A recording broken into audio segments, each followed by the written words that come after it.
أن محمدًا رسول الله.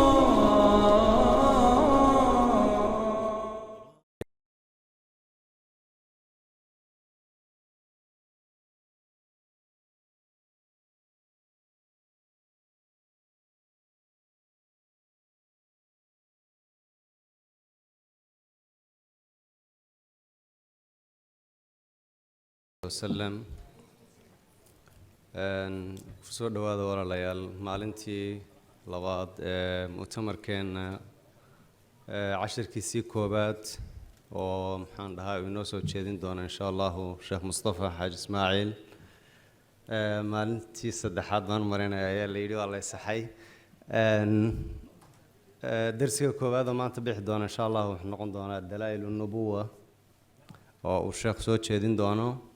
dadka insha allah weli bannaan ku maqan ha soo galan baan leenahay darsigiina maxaan dhahaa falyatafadal sheekh mashkuuran maajuuran insha allah tafadal. بسم الله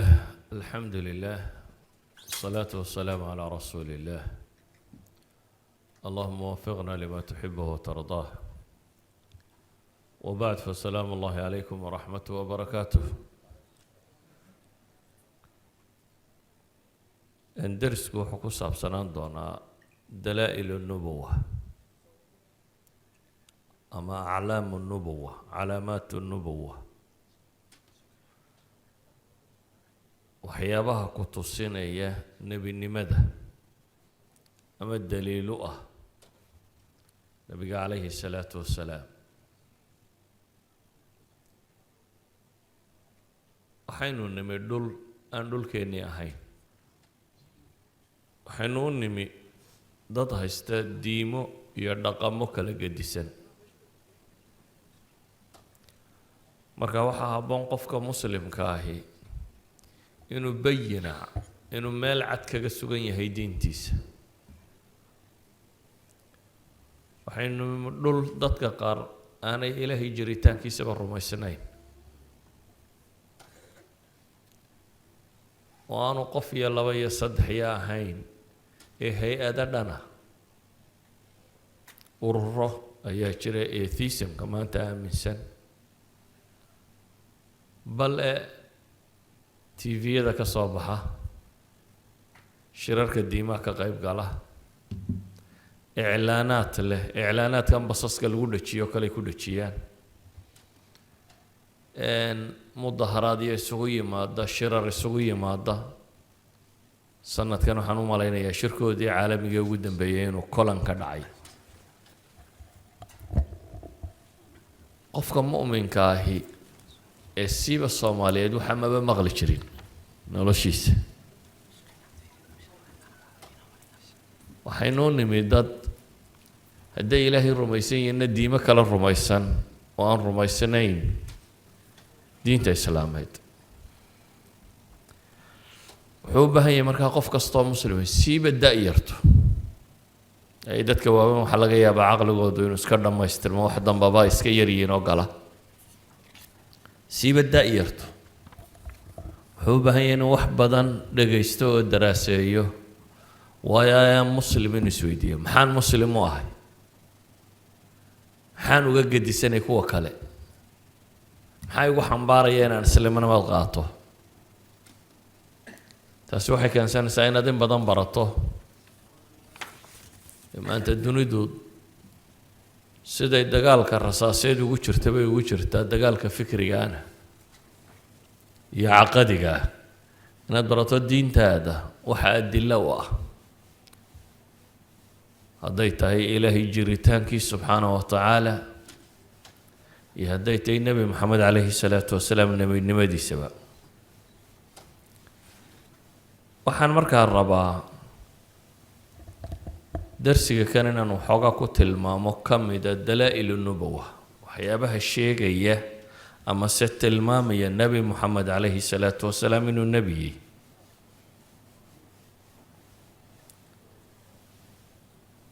bini aadamku aragtida uu ka haysto diintu waa laba kooxood oo keliya. markaynu ka nimaadno kuwa aan waxba rumaysanayn waa koox rumaysan ilaahay inuu soo daadego oo soo dhex galo makhluuqaadkiisa iyo koox rumaysan ilaahay subxaanahu wa tacaala inaanu makhluuqaadkiisa soo dhexgeline basharka mid ka mida inuu waxyoodo oo risaalad soo diro diin oo dhamme waa labadaa un mid waxaan sanam yar caabudaya iyo lo caabudaya iyo xidig caabudaya iyo kan caabudaya wuxuu rumaysan yahay falsafa xuluuliya in ilaahay soo dhex galay waayo wuu ogyay waa professor waa ogyahay inuu sacani sac yahay oo aanu sacna wax samaynin ama dhagaxan inuu isagu qoray oo dhagax yahay laakiin wuxuu ka rumaysan yahay inuu ilaahay subxaanahu wa tacaala soo dhex galo waa diimaha wathanigiisa ay u badan yihiin diimaha nebi ibraahim loo nisbeeyo alibraahimiya ee asalka ah waxay rumaysan yihiin in ilaahay subxaanahu wa tacaala basharka qof ka mida ka doorto oo soo diro basharka intiisa kale uu u diro qofkaas in waxyi u yimaado dabeetana qofkaasi inuu dadka soo gaadhsiiyo waxyigii rabbi soo diray waa yahuud waa kristanku intuu saxa ahaa waa muslimiinta waa waxa qur-aanku uu rasuul iyo nebi inooga warramay oo dhan waxay iyagu ku salaysan yihiin ilaahay subxaanahu wa tacaala makhluuqaadkiisa inuu qof ka mida ka doorto inkastoo masiixiyadan dambe iyada ay wataninimadii dib ugu noqotay sheegayay in ilaahay maryam dhex galay oo ciise ilaah ahaa ama inay ilaah ahaa ama wax la mide waa khuraafaadka ay haysteen ee kuwii ka horreeyey marka su-aasha isweydiinta le waxa weeyaan qofka ilaahay doortay ee rasuulka ah iyo ka kaadibka ah maxaa lagu kala garanaya ka beenaala ah maxaa caddayna ee rasuulka sheegaya inuu rasuul yahay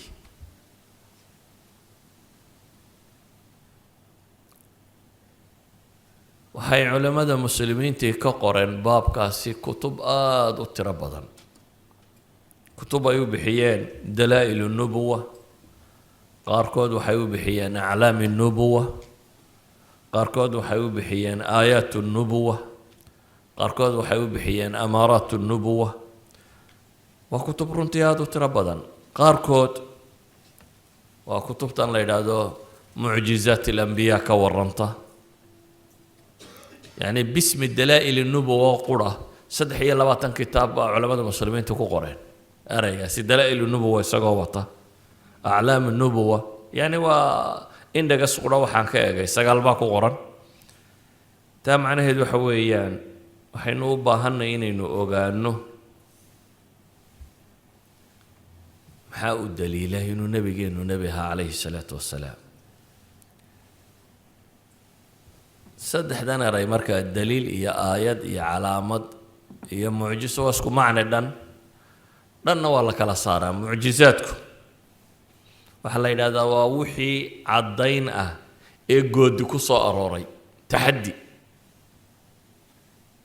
maalan goodigu wuxuu ku soo arooray waxaa la leeyahay dad oo dhammow bal kaasoo kale la kaalaya haddaa nebiya idinku tihiin ama aydan nebinimadayda rumaysnayn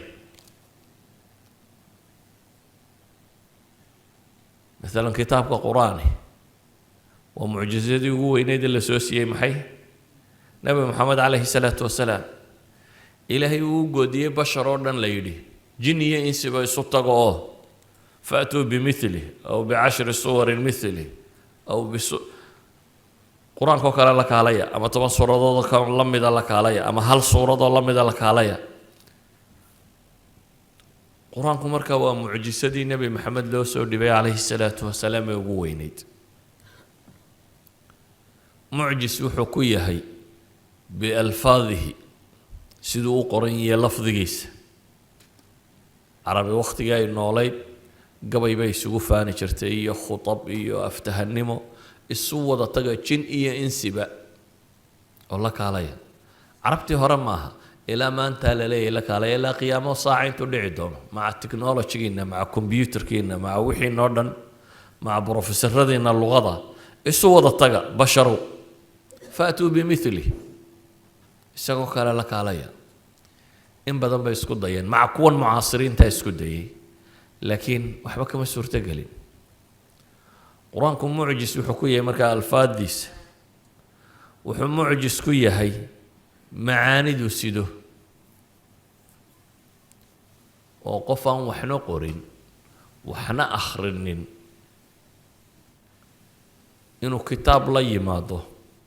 haddana kitaabku uu yahay mawsuuca cilmiya kitaab caqiide ka warramaya oo cibaado ka warramaya oo taariikh ka warramaya oo mustaqbalka soo socda ka warramaya oo sharci ka warramaya oo iqtisaad ka warramaya oo siyaasad ka warramaya waa encyclopedia waa mawsuuca kullu shay ka warramaya maanta khubaro kasta oo fanni ku saabsan hadday isu tagaan fankiisu qofku wax ka qoraa ninka lawyerkii sharcu bugaagtu qoraayiin ninka taariikhyahankii taariikh buu ka qoraa laakiin abwaabta dhammaantood in kitaab laga qoro oo qof ummiyu uu qoraa suurtagal miyay tahay qof aan waxna akhrino waxna qorin asalba kitaabka qur-aani waa mucjisadii nebi maxamed la soo siiyey calayhi salaatu wasalaam ee ugu weyneyd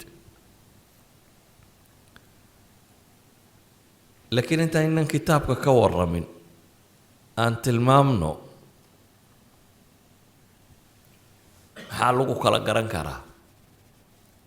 ka run sheegaya iyo ka been sheegaya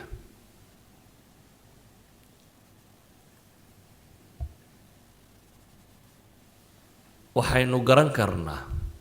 bini aadamku haddii xataa mucjisa aanay imanin qofka beenaalaha iyo qofka run sheega ma la kala gartaa ma mucjisay ku xidhantahay inaad garato qofkan inuu run sheegayo iyo inuu been sheegayo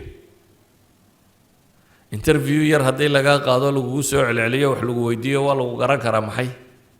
inaad run sheegayso iyo inaad been sheegayso insaanka intaasoo dariiqaa jiro oo loo baadhi karo inuu run sheegayo iyo inuu been sheegayo walidaalika ayuha alaxiba nebiga iyo ka nebiga sheegtay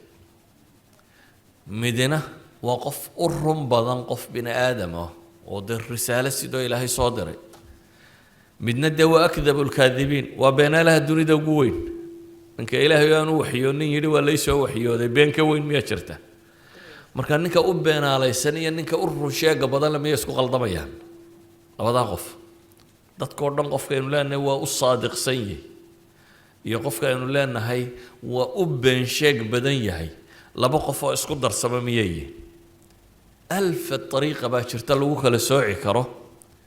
qofkan inuu been sheegayo iyo inuu run sheegayo walidaalika baa culimmadu waxay yidhaahdaan labadaa iskagama qaldamaan xataa dadka ka u garaadka yar leh khubaro iyo dad cilmi leh iyo dad waxbaadha iyo waxaa iska daaya qofka ugu garaad yar iskagama qaldamaan bini aadamka qofka ugu run sheega badan leh iyo bini aadamka qofka maxay ugu been sheega badan leh haddaba nebi maxamed calayhi salaatu wasalaam mucjisaad qura lama soo siinin ee wuxuu watay intaasoo daliil culamada qaarkood imaam الnawowi raxmat ullaahi calayh waxaan filayaa saxiixu muslimka markuu sharxaya waxa uu tilmaamayaa akthar buu leeyahay 1200 daliil baa ku soo arooray 1200 oo daliil baa soo arooray buu leeyahay waa muqadamatu sharxu saxiixu muslimka ku taalaya ibnu xajarna الزاهد من الحنفية wuxuu ka warinayaa 3000 ayay gaadhaysaa adilada baabkaasi ku soo aroortay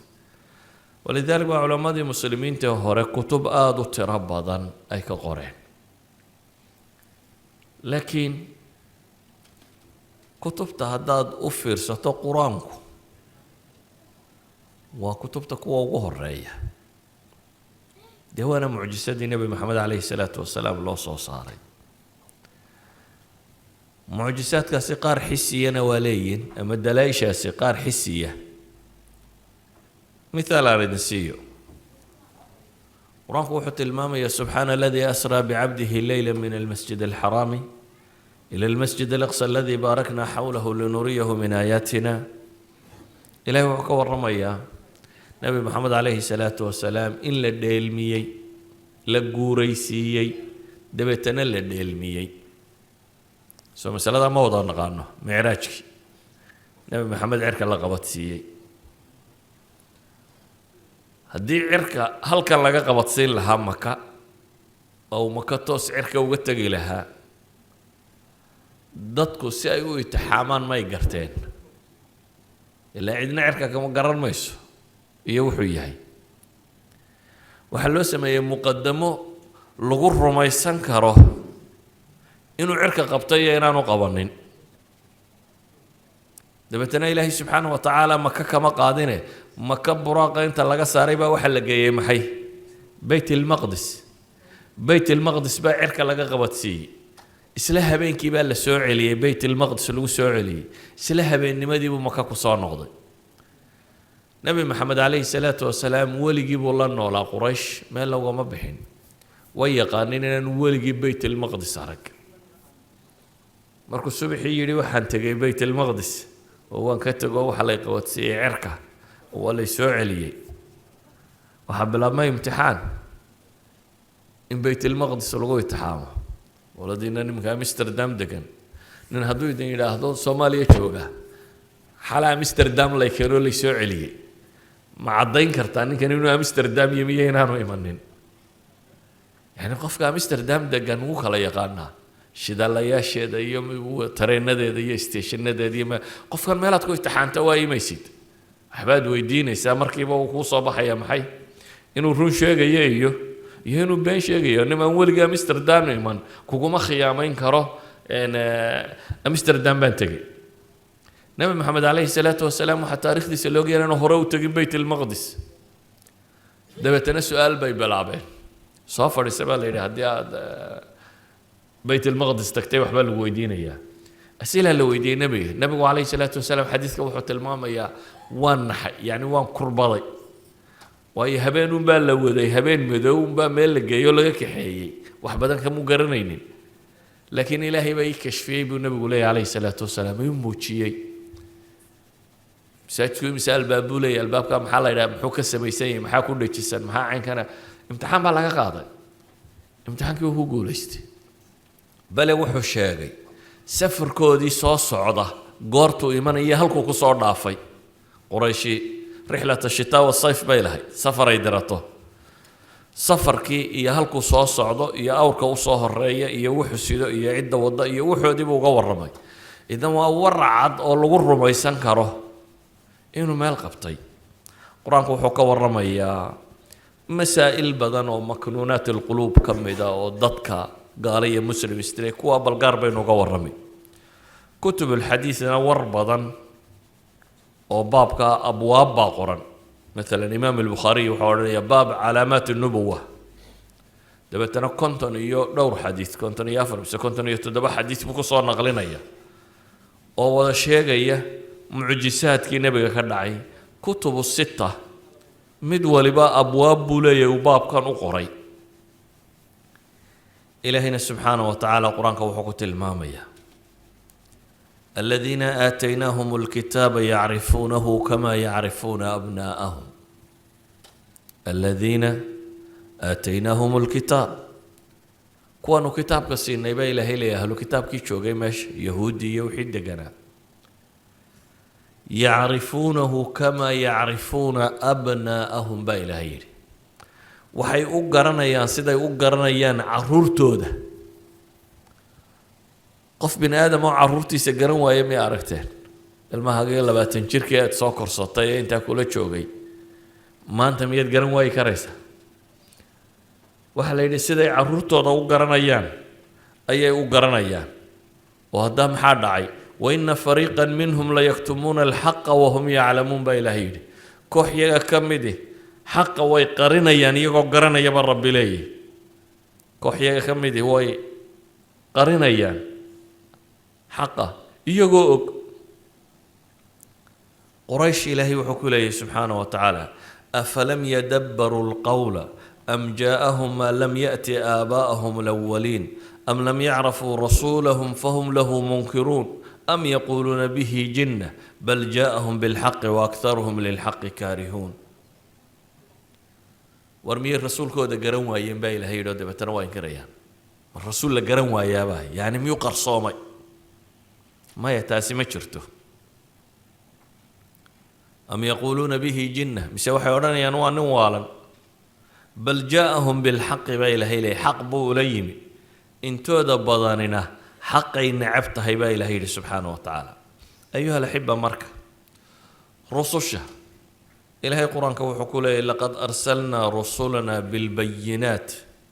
waanzalnaa macahum alkitaaba walmiisaana liyaquuma annaasu bilqist rususha waxaan ku soo diray baa ilahay yidhi bilbayinaat wax caddeeya bayinadu waa min bayina maxkamadaha maxaa la yidhaha albayinatu cala almuddaci caddaynta waxay saaran tahay maxay qofka dooda sheeganaya bayinadu waa waxa wax caddeeya markhaati ha noqdo qaraa-in kale ha noqoto waxaad shay ku caddaynaysaabaa bayino ah rususha markaa waxay wateen mucjiso way ka badantay mucjisadu waa wax tirsan laakiin bayinaadku waa wax caddaynaya inuu qofkani rasuul xagga alle ka yimi yahay bayinaadka caddaynaya waa waxaad u tiro badan leh saa daraaddeed ilaahay wuxuu inoo sheegayaa inaan rasuul aan bayino wadani jirin walaqad jaa'akum muusa bilbayinaat uma ittakhadtum alcijl nabi muuse ilaahay leeyay bayinooyin buu idinla yimi qur-aanku markaa rusushoo dhan ilaahay wuxuu tilmaamayaa waaataynaa ciisa bna maryama albayinaat waayadnahu biruuxi lqudus وإلى ثمود أخاهم صالحا قال يا قوم اعبدوا الله ما لكم من إله غيره قد جاءتكم بينة من ربكم ولقد آتينا موسى 9 آيات بينات إن بدن بقرآن كوحة المامية ولقد جاءكم يوسف من قبل بالبينات فلما جاءتهم رسلهم بالبينات فرحوا بما عندهم من العلم وحاق به ما كانوا به يستهزئون إلهي وحو شيغي سبحانه وتعالى الرسول ولبا إنو بينا وتي هدبا رسول مركي بينات قدتك ولتمي فرحوا بما عندهم من العلم با إلهي دي انت يريدا قوني هيستين بي كفر حين وكو كبرين وحاق به ما كانوا به يستهزئون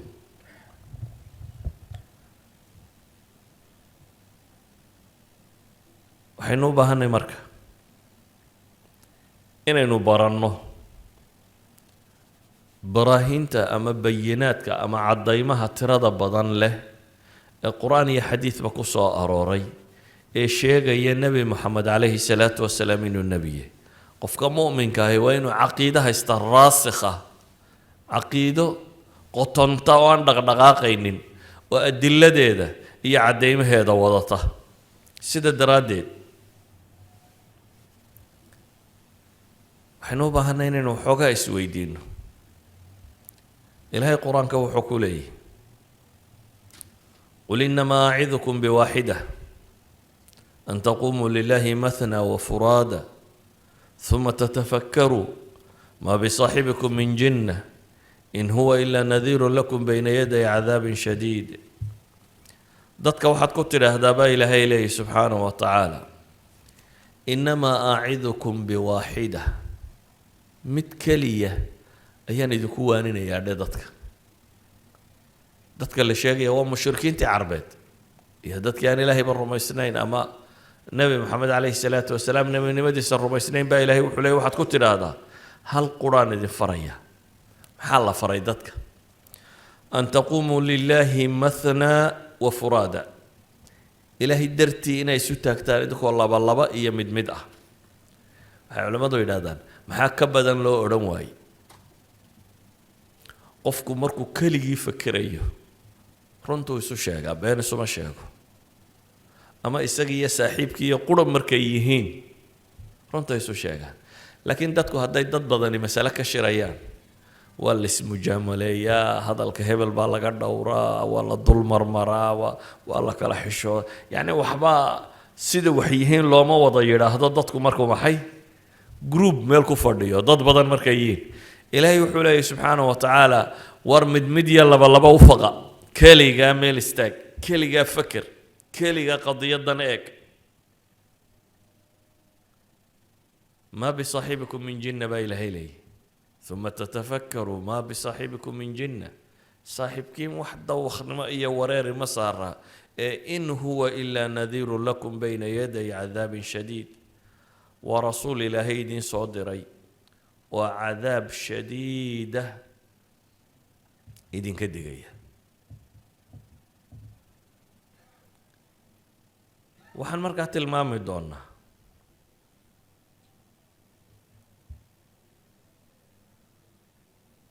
دلائش النبي قوصى أرورتي عليه الصلاة والسلام وتربدين دلائل قرصون ماها وايو دلائل القرآن كوحكوت الماما ينان عدنا بل عذابين محي إلا يا الرسول ما دموا يعني وما كنا معذبين حتى نبعث رسولا وعذاب ما يبا إلهي دينا الرسول صادر موياني ومحار رسولك إلهي وحلي رسلا مبشرين ومنذرين لئلا يكون للناس على الله حجة بعد الرسل رسول بان صادر يا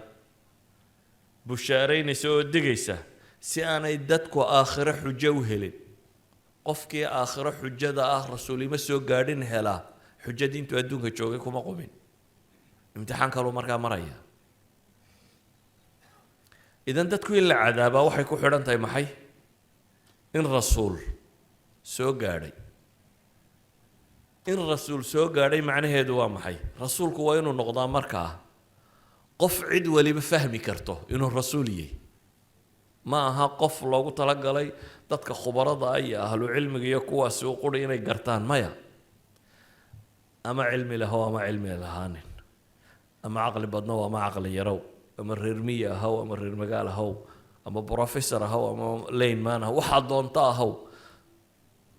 rasuulkana aakhira waa lagu weydiinaya markaa qof waliba waa inuu garan karaa rasuulku markaa maaha shay qarsoon oo dadka ahlu cilmiga iyo khubaraduna ay fahmi karto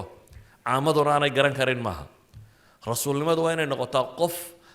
qof waloo arkaaba uu garan karo inuu rasuul yahay qof waloo arkaaba waa inuu garan karaa inuu rasuul yahay kuma xidhna darajada cilmiga aad sidato darajada caqligaagu uu joogiyo garaadkaagu waxaa kuma xidhna waa bayina adceedu miyay u baahan tahay professor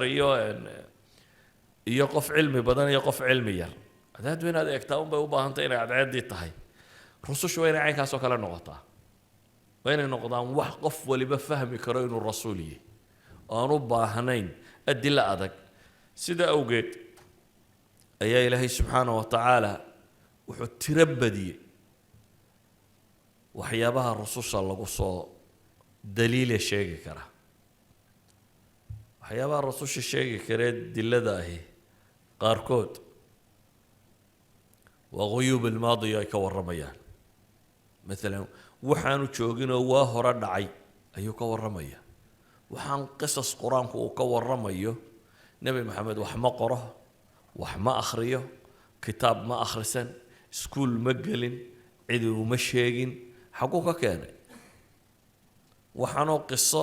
quraanka ku taala quraankana nus in ku dhowba qisasa soo ay kama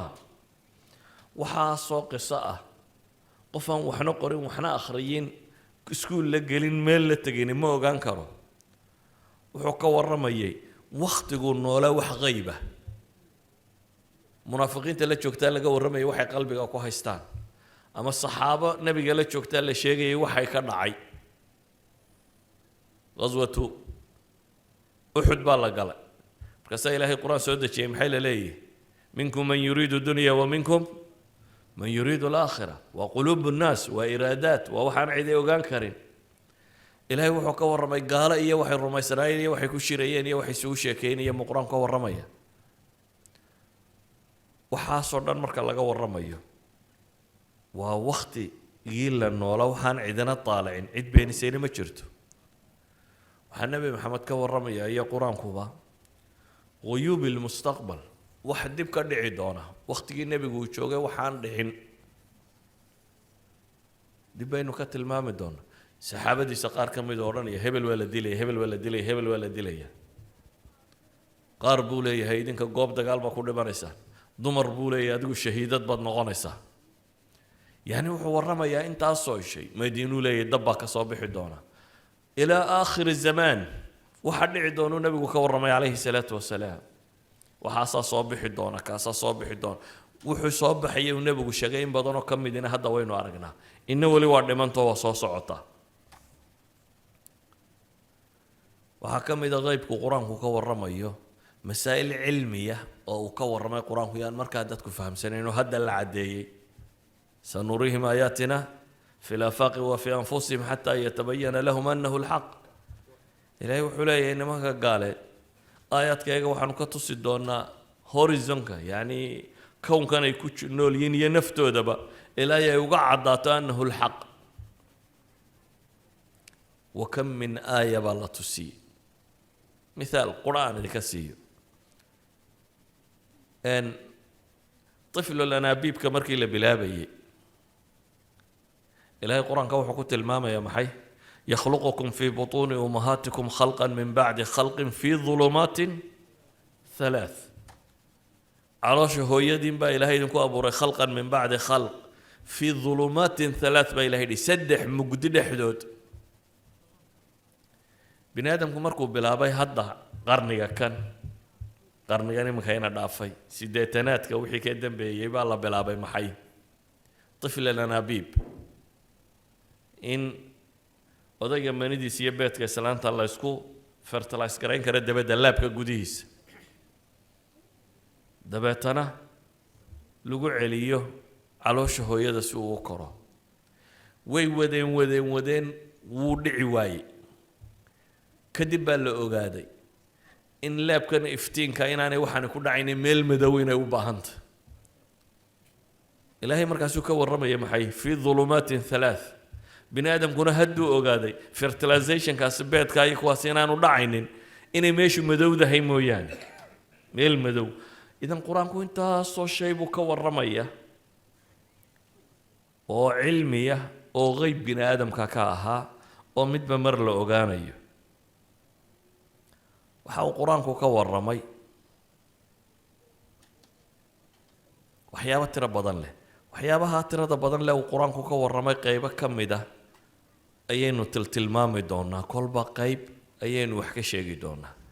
laakiin su-aasha isweydiinta loo dhami waxay tahay markaa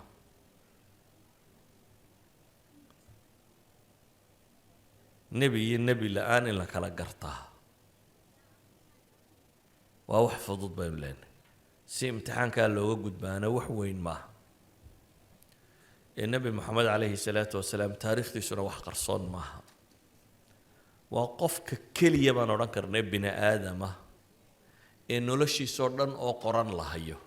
inteennan aan la joogini waxaynu helaynaa maxay noloshiisii nebi moxamed calayhi salaatu wasalaam waa qofka keliya bini aadam ee la hayo taariikh nololeedkiisii oo dhan wuxuu qabtay ma aha dagaaladii uu galay oo quraya intaa waxaa la hayaa wuxuu cunay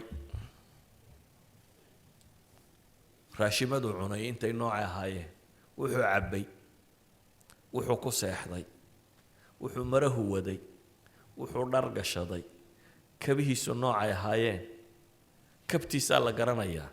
taako iyo 2 farood bay ahayd kabta nebi moxamed calayhi salaatu wasalaam dherarkeedu cidhibteedu 7 farood bay ahayd halkan dhexe 5 farood bay ahayd afka hore way u fiiqnayd in dhal bay lahayd fartu gasho dhexe qabalayn isdhaafsama yani kabta nebi moxamed baa maanta la sifayn karaa ama la tilmaami karaa noocay ahayd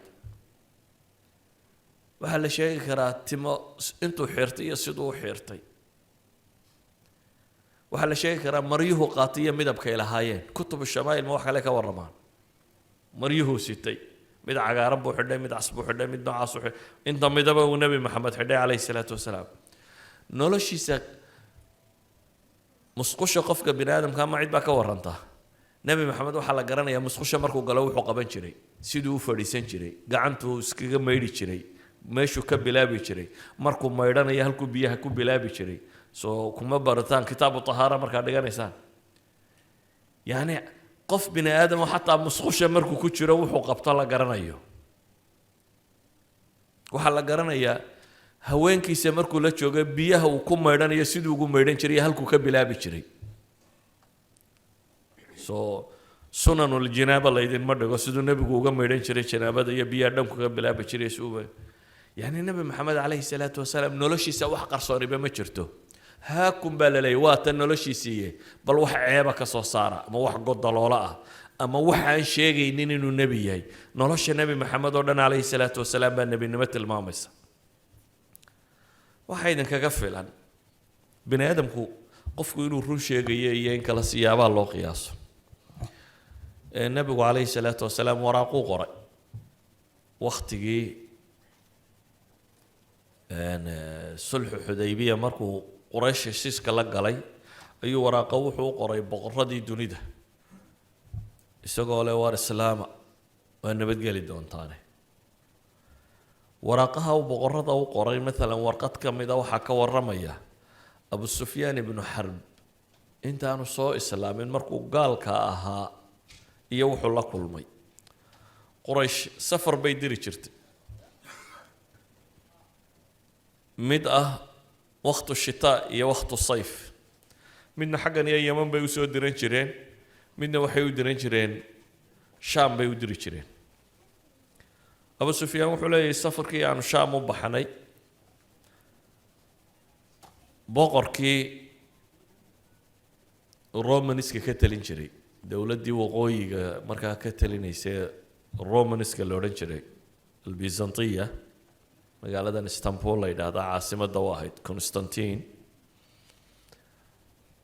ayaa markii uu guulaystay ee ka guulaystay nimankii bershiya uu jabiyey dagaalada qur-aankuba ka waramayo fi suurati rum ayuu soo inuu meeshii bayt ilmaqdis ay iman jireen oo cibaado u iman jireen buu yimi meelaha markuu yimi baa waxa uu timi warqadii nabiga calayhi salaatu wasalaam waraaqdii uu nabigu u soo diray waraaqdii markii uu helay ayuu wuxuu isku dayay inuu ogaado bal ninkani horta wuxuu sheegaya inay run tahay iyo in kale qofka bini aadamka haddaad rabto inaad ogaato taariikhdiisu ma la baadhaa taariikhdiisa haddaad baadho markiiba waad caddayn kartaa inuu run sheegaya inaan run sheegay nebi maxamedna daa markii waxyi uu ku soo degay hortiiba maxay loo yaqaanay asaadiq alamiin wuxuu ihi waa ninkan cid la dhalatay cid garanaysaa ma joogtaa magaalada waxaa la yidhi ha safar baa jooga maka ka yimi igu yeedha buu yidhi waa loo keenay waa dhowr nin wuxuu ku yidhi waxaan idin weydiiyo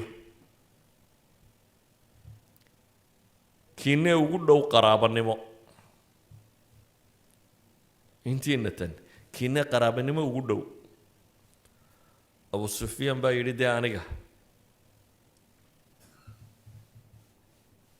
abu sufyaan iyo nebi maxamed xaggay isugu yimaadaan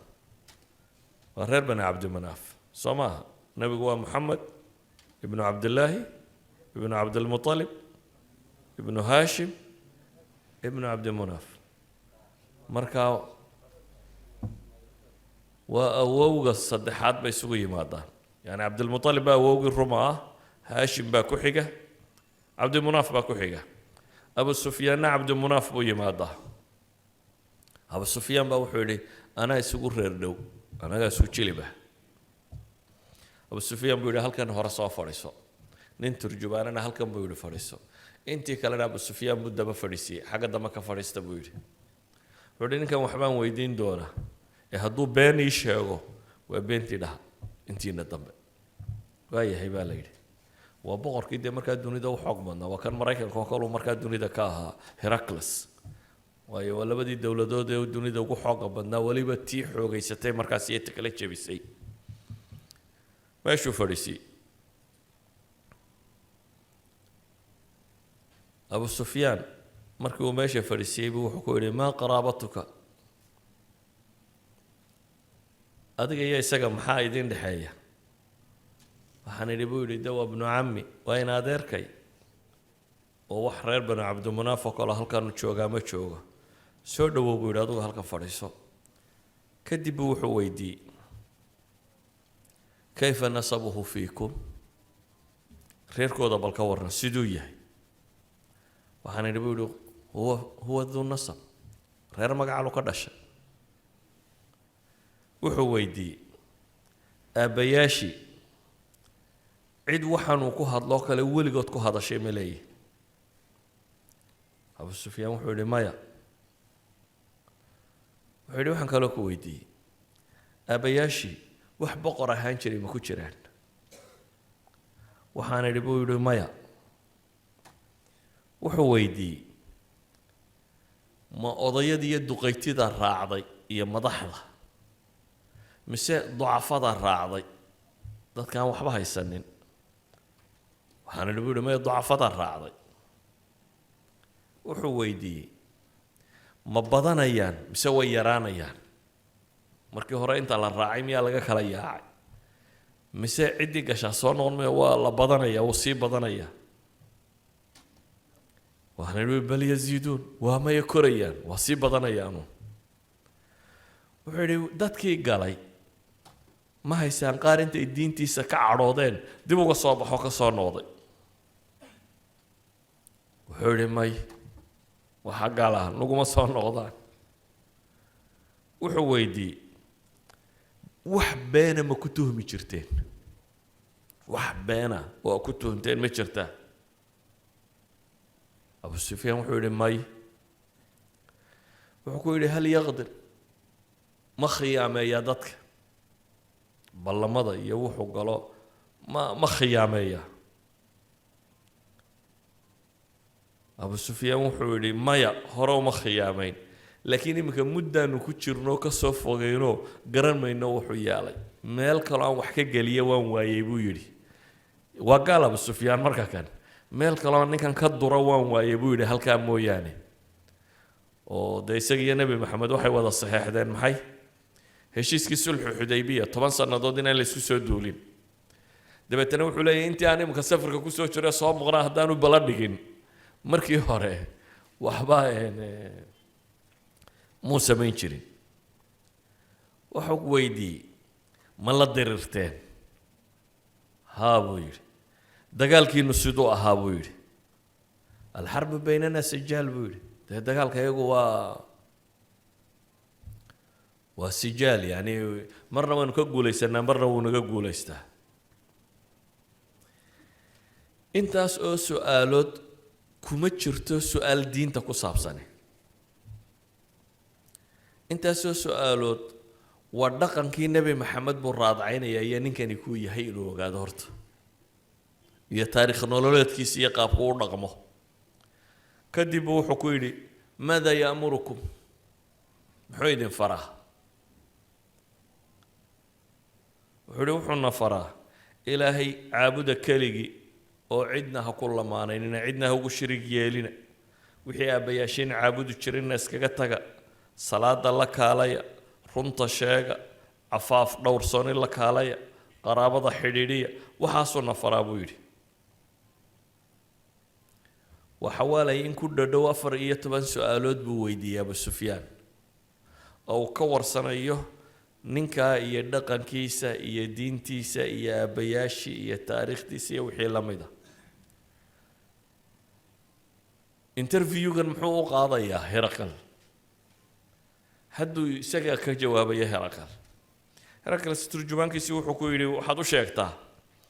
waxaan ku weydiiyey nasabkiisa reerku ka dhashay waxaad ugu tiri reer magac iyo maamuuslu ka dhashay fakadalika rusulu tubcath buu yidhi rusushana reeraha mudankaabaa ilaahay ka soo saari jiray waxaan ku weydiiyey buu yidhi tolkiisii hore waxaanuu sheeganaya wax sheegtay oo kale ma leeyihin may baa tidhi hadday ku jiri lahaayeen waxaan odhan lahaa buu yidhi awowyadiibuu ku dayanayaa wixii ay sheegi jireen buu sheegaya waxaan ku weydiiyey buu yidhi aabbayaashii wax boqor ahaan jiray ma ku jiraan may baadi tidhi waxaan isweydiin lahaa buu yidhi ma siyaasadu isleeyahay boqortooyadii ku gaadh baa tani laakiin waxaa tidhi boqortooyo hore ka luntayba ma jirto waxaan ku weydiiyey buu yidhi been ma sheegaa waxaad tidhahdeen wax beena kuma hayno ambiyadu waa saas buu yidhi oo been laguma hayo waxaan ku weydiiyey buu yidhi dadka ma odayada iyo madaxyaweyntaa raacday mise ducafadaa raacday waxaad igu tidhi ducafadaa raacday ambiyadu waa saas buu yidhi oo ducafadaa raacday oo madaxdu xaqa ma fahmaan miya maya bini aadamku inuu xaqa fahmo qura kuma raaco bini aadamka badh baa intay xaqa fahmaan haddana is yidhaahda maslaxadaada iyo dantaadu malaa imika kuma jirtee ka warwareeg malaa sidan kale maslaxadu kuugu jirtaa ducafada iyo foqorada laakiin masaalixiba kama lunto awalba waxba may haysanin iyagu hadday iimaanka qaataan waxba kama xumaadaan waa kusii fiicnaadaanu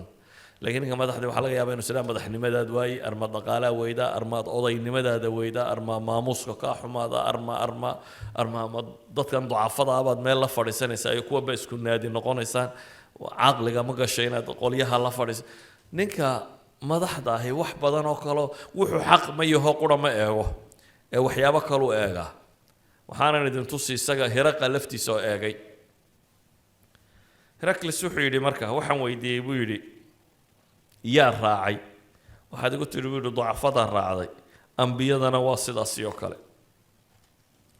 waxaan ku weydiiyey buu yidhi dadkiisu miyay sii ziyaadayaan mise waa nuqsaamayaan waxaad igu tidhi buu yidhi waa ziyaadayaan waa amruliimaan baa caynkaasiya buu yidhi iimaanka arrinkiisa ayaa inuu biiro waxaan ku weydiiyey buu yidhi dagaalkiina ka waran waxaad tidhi buu yidhi alxarbu baynana sijaal aw duwal waa dagaalka iyagu waa marna waa ka xoog badanaa marna waa naga xoog bataa rusushuna waa sidaas buu yidhi oo inta hore waa la itixaamaa oo marna waxbay jebiyaan marna waa jabaan laakiin cidhibta dambe ay yeeshaan buu ku yidhi guusha iyagay ku dambaysaa laakiin fakta horeba ma guulaystaane marka hore imtixaan baa la mariyaa rususha iyo dadkan la socda iyo inay dad hunguridoona iyo madax haddaad u timaado nin markuu yimaadaba guulaysanaya dee haniimada wax ka qaadunbaad sodhanaysaa meesha waa lagu guulaysanayaa laakiin meel marna la jabayo marna la dhimanayo marna la baaba'ayo markay tahay haddaad u rumaysan tahay inay xaq tahay unbaad ku hadhaysaa laakiin buu yidhi rusushu gebagabaday leeyihin waxaan ku weydiiyey buu yidhi war dadka wax diinta ka baxay ma jiraan waxaad igu tidhi may fakadalik iimaanku waa sidaas buu yidhi hadduu qalbiga dhex galo waxaan ku weydiiyey buu yidhi waxba khiyaameeya may baa tidhi rusushuna waa saas oo kale waxba khiyaameeyo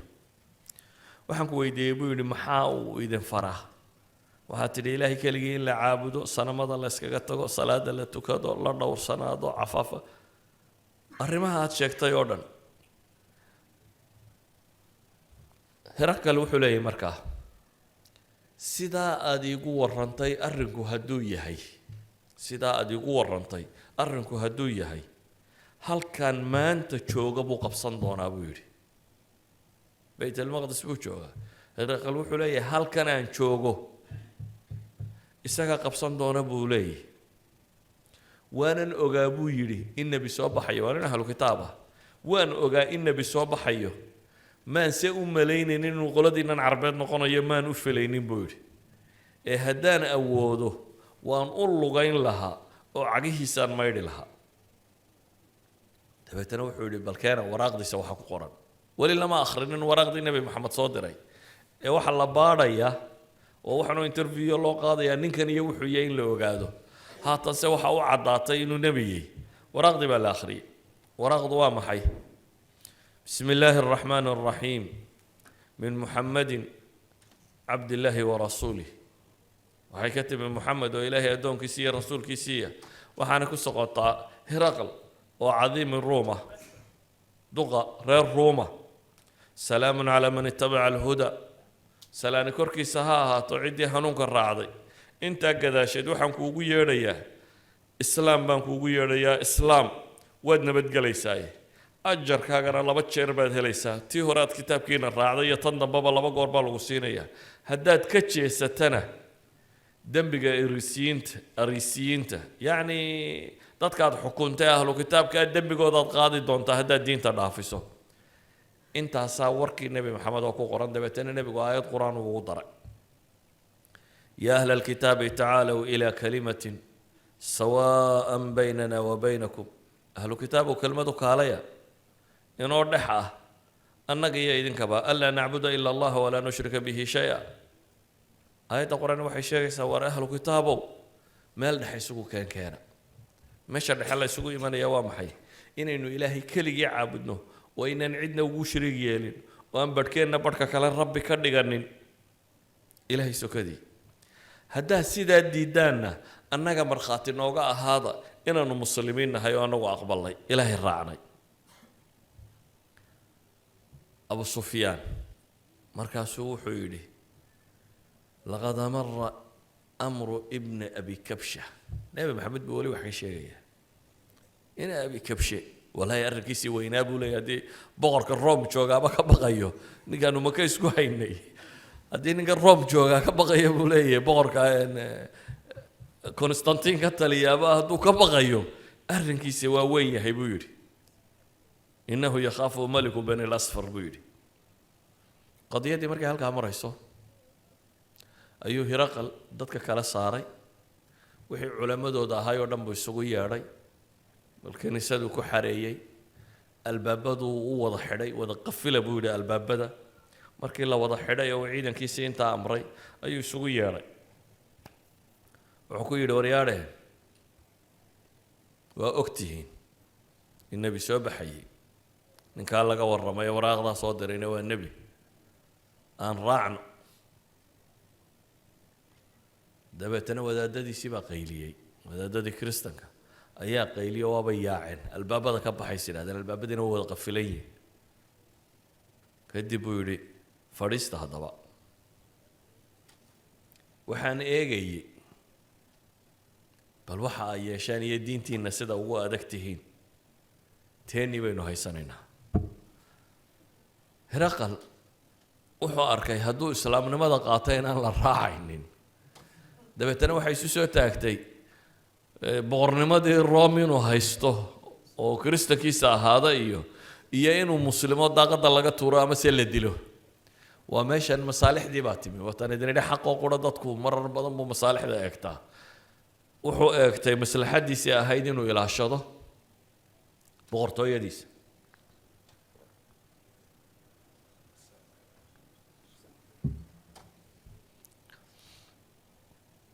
أن وراق لبادين ووراقي نبي قدرية عليه الصلاة والسلام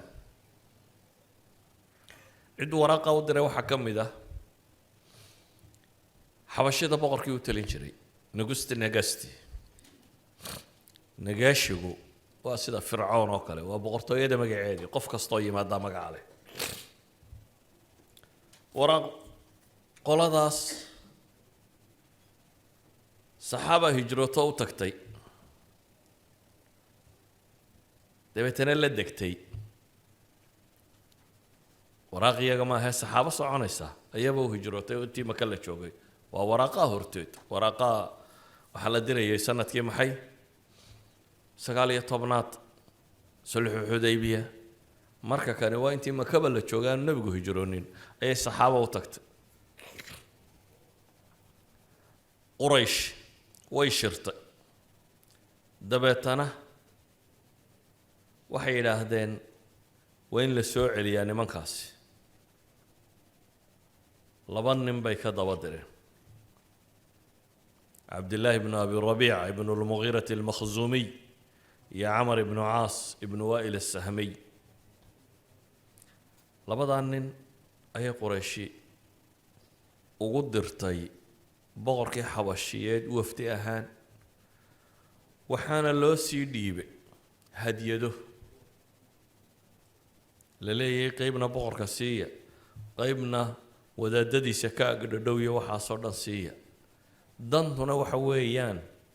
إن صحابة دا صوب حسطية هجرة دا كتب ماشة تاني بقر كاسي عليه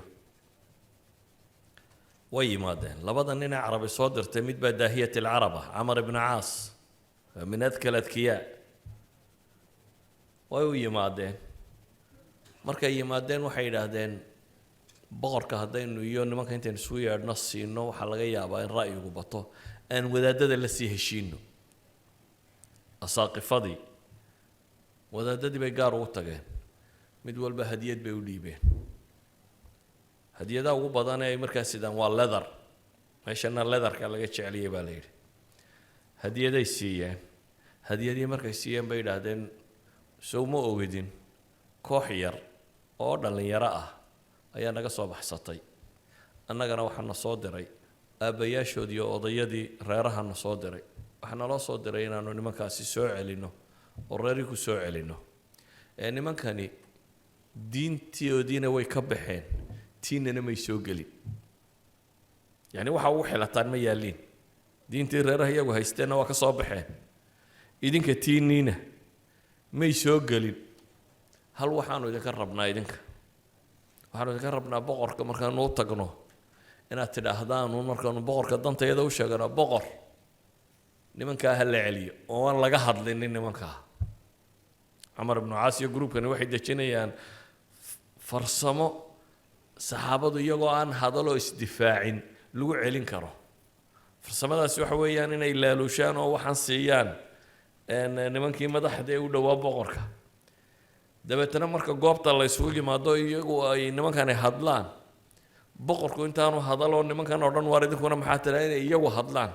oo yidhahdaan dee boqor nimankani diinteennana may soo gelin tii reeroodana waa ka yimaadeen odayadoodii baa nimankan soo diray iyagaa iska keen yaqaana dee ha loo celiyo oo boqorkuna markaa celiya lagu talagalay sidii baa lagu heshiiyey boqorkii baa la yimi boqorkii markii loo yimi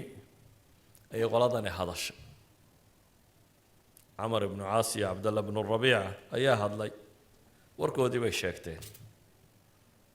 markay hadleen ay warkoodii sheegteen ayaa waxaa dhacday boqorkii intaanu hadal baa nimankii asaaqifadiisa wadaadadiina hadleena waxay dhahdeen nimankani mar haddaanay diinteenana soo gelin dee odayadoodii iyo aabbayaashood baa doonaye ku dar oo ha loo celiyo boqorku wuxuu yidhi maya cid aanan ka hadlin celin maayo iyagana waan ka hadal siinaya cadaalad uga dhowaa wuxuu yidhi bal iyagana waan ka hadal siinaya saxaabadu markay qadiyaddii ogaadeen bay dhahaan war maxaynu yeellaa jacfar ibnu abi aalib baa waxaa la yidhi adigu noo hadal oo wixii ilaahay inugu ogyuun baynu sheegnaa ha lalabaynin arrinka sidii baa la aqbalay jacfar ibnu abi aalib baa hadlay wuxuu sheegay waxay ku sugnaan jireen iyo siday ahaayeen waxay ku sugnaan jireen iyo siday ahaayeen waxaanu ahaan jirnay niman carbeed oo baktigu u xalaal yahay oo waxaan cuna oo kan sameeya oo dagaalama oo dadka jara wixii jaahiliyadii carbeed ku sugnayd buu ka warramay dabeetana waxaa noo yimi uu yidhi nin aanu nasabkiisana garanayno waxaa noo yimi rasuul nacrifu nasabah wa sidqah wa amaanatah wa cafaafah buu leeyahy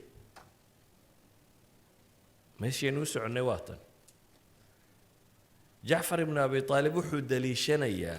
inuu nebi maxamed nebi yahay wuxuu u daliishanayaa kow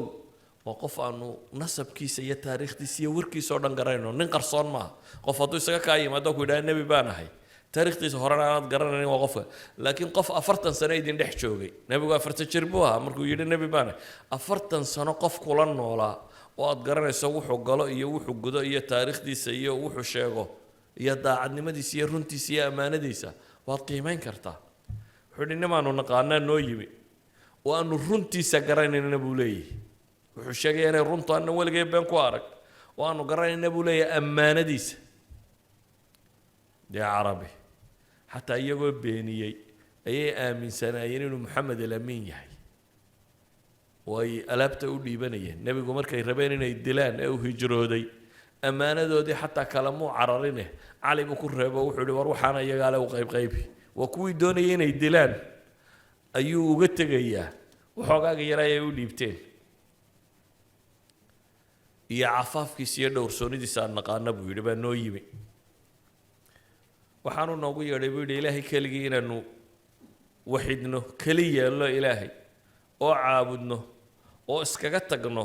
wixii annaga iyo aabbayaashayaanu caabudi jirnay dhagxanta iyo waxaanu qoray ahaa.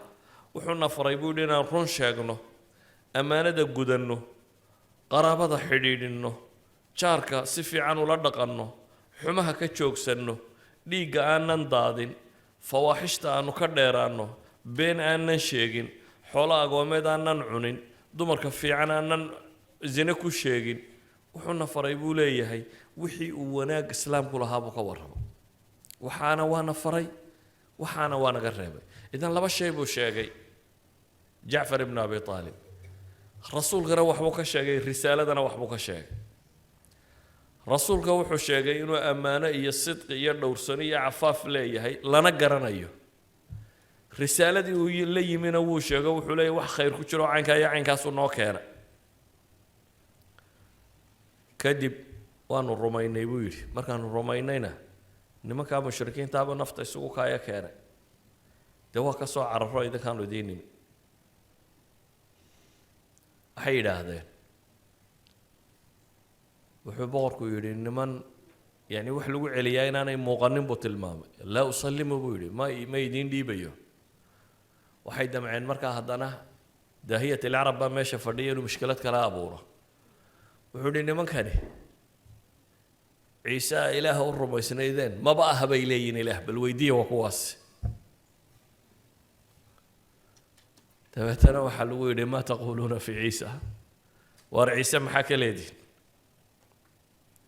ciise maxaa ka rumaysantihin? wuxuu akhriyay kaafha ya cayn saad dikru raxmati rabbika cabdahu zakariya. suuraddaasuu ku akhriyay. suuraddani waxay ka warramaysaa nebi ciise siduu u dhashay, mucjisaadkii la siiyey, iyo inuu ahaa cabdullaahi, ilaahay addoonkii iyo rasuulkii inuu yahay, oo nebi inuu yahay aanu ahayn inay ilaah iyo ilaah toonayaan aanu ahayn bay suuraddu ka warramaysaa. suuraddaa qur-aanay ku akhriyeen. suuraddii qur-aana markuu dhegaystayna qori dhulka yaal intuu kor u qaaday buu yidhi qorigaa intaa in leeg ma dheera ciise buu yidhi, intaa aad sheegteen. yani ahlu kitaabku waagiisii hore qayb muwaxidiin ay ku dhex jiri jirtay. intaa in leeg ciisena ma dheera buu yidhi. dabeetana waa ilmeeye. waxaanu yidhi kan aa iila timaadeen iyo nebi muuse kuu la yimi meel quray ka soo wada baxeen buu leeyahy. sidaas buu qoladana ku yidhi war qorayshtiinnii wafdigoodii iska taga, nimankan laydisiin maayo. nimankanna wuxuu ku yidhi idinkoo nabad ah oo aan cidina wax idin yeelayn oo aad diintiina haysataan jooga. kadib baa najaashi lala dagaalamay oo dowladdiisii kala jabtay oo dhibi dhex martay. maxaa najaashi iyo hiraqal u dhexeeya? ashajaaca nafsiya. waxaa u dhexeeya geesinimo. ninna maslaxaddiisu egtay, ninna wuu ka badheedhay. nin markuu arkay intii ku xigtay oo madaxa jeedisoo diiday, wuxuu yidhi bas idinku baabaan idin qiimaynayay, balse diinta u haysataane teenaynu iska wadanaynaa. ninna markay madaxa rogrogeen uma joojin ee wuxuu ku yidhi ciise qorigaa ma dheera intay qolada tani sheegayso. sidaasaanu ku islaamay. kadib markuu geeriyoodayna umuurul ghaybka nebiga loo waxyooday ka midta isagoo madiine jooga ayuu yidhi walaalkiinoo muslima baa ku geeriyooday ardi alxabasha. salaatu ljanaasa ayuu ku tukaday cala alghaayib nebigu calayhi salaatu wasalaam isagoo madiine jooga. labadan qiso waxay tilmaamayaan bini aadamka inay jirto qaab loo qiimeeyo inuu run sheegayo iyo inuu been sheegayo. way taariikhdu ka mid tahay oo risaaladanu sidaa ka mid tahay. maalan nin saddexaad tilmaamu kusoo gabagabeeyo. nin la yidhaahdo damaad ilasdi ayaa nebiga u yimi calayhi salaatu wasalaam. horta qurayshi waxay faafisay dacaayad. iminka soo dunida kama maqashaan ninkii gadh yar la baxaba waa irhaabi, waa kan, waa marakudheg, waa balaayo iyadoo la sheegayo. waxaa laga yaabaa tareenka markaad soo fuushay intaydan oo kale leedahay habarta kugu xigtaa inay kaa durugto israa kolley wuu qarxayaaye xaggaa ka sii fadhiisa inay istiraahdo waayo dadkan miidiyuhu siduu wax ugu akhrinayay ayuu baqa geliyey miidiyuu weligii saasuu ahaa qurayshi miidiyaheeda intay isticmaashay maka waa loo soo xaj tegi jiray waayo xajku waa cibaadaadkii nebi ibraahim ka tegay ha khaldaan laakiin waa la soo xaji jiray qurayshi waxa magaalada imanayoo dhan inta wufuud laga hor diro oo hareeraha la qabto ayaa la yidhaahdaa magaalada waxaa jooga nin waalan oo sixroolo ah afka hadduu idinla gaadho waa sixramaysaan aabba iyo carruurtii buu kala eriyey nin iyo xaaskii buu kala kaxeeyey habaar baa ku dhan ninkaas midh ha ka dhegaysanina afkiisa hadduu idinla soo gaadho miidiyuu saasu ku faafa ragga badh markii dambe saxaabaha tufayl ibnu camar waa nin gabyaaya oo qabiil dhan odaygooda oo maftahana oo caynkana waxaasay igu akhrinaya maasir buu yihi warkaayaad wixiisaba maqline labada dhagoodba fur baan soo gashaday buu yihi iyadoo fur igu jirto ayuu soo galay markaa uu isleeyahay ninkii uun hadduu kaa soo horbaxo ilaa afka hadduu kula gaadho wuu ku sixrayaaye waxaa la yidhi waa sixiroole afka hadduu kula gaadho wuu ku sixraya iyaad waxba ka maqlin anigoo isla baan soo galay buu yidhi markaa saxaabigan damaada la yidhaahdo waxaa dacaayaadka soo gaadhay inuu yahay ninkaasi nin waalanba wuxuu dhiman yihiin jindardaray balaaya haysato damaad fi ljaahiliya qoladan jimanka wax ku tufta buu ahaa horta sow ma ogidin jinkan iyo khuraafaadka iyo waxaasi weligeed baa wax lagu tufi jiray wax sax iyo wax qaldanba ama qur-aan ku tuf kiniisadu imika karaamaadka ugu badan ee kiniisadahan maraykanku sheegtaan waa dad baanu jiman ka saaraada marka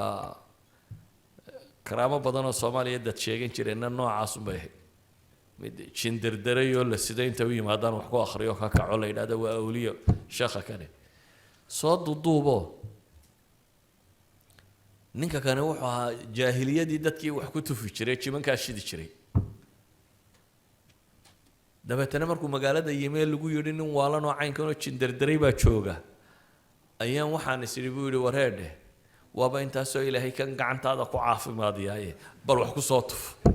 nabi maxamed buu u socdaa markaa inuu wax ku tufo damaad wuxuu yidhi nabigaanu imi calayhi salaatu wasalaam waxaan ku yidhi buu yidhi maxamedow ragga wax tufaan ka mid ahay dad badanoo aan ku tufayna ilaahay gacantayda waa ku caafimaadiyey dee maxay kula tahay haddaan waxoogaa kugu tufo maxay kuula muuqataa nabigu calayhi salaatu wasalaam markaas buu wuxuu bilaabay khudbat alxaaj in alxamda lilahi naxmaduhu wanastaciinuh ونستغفره ونعوذ بالله من شرور أنفسنا ومن سيئات أعمالنا خطبة الحاج قيب كم ده صحيح مسلم كساكو صاررتو أخري دينكو حفلي إنه نوالا نتغيه سوحو تقف بكامل عقله هي وهضلية ولبا هذا المعنى الصمين يشيغيه تبعتنا وحكو أعيده علي بل إريضنا تدري يقول علي نبي وكو عليه هدرا مرصد حد وحكو إلى أعده علي يقو علي وقو علي نوالان هدادو تمادا وهدله وقتل هذا كو علي محاد كفليسا إنه موحكا لبدا الهبدا مالكا لإنه كبحو نبي عليه الصلاة والسلام خطبت وآخريي كو علي بالليلي وكو عليي وآخريي هدرا كو علي بالليلي وكو عليي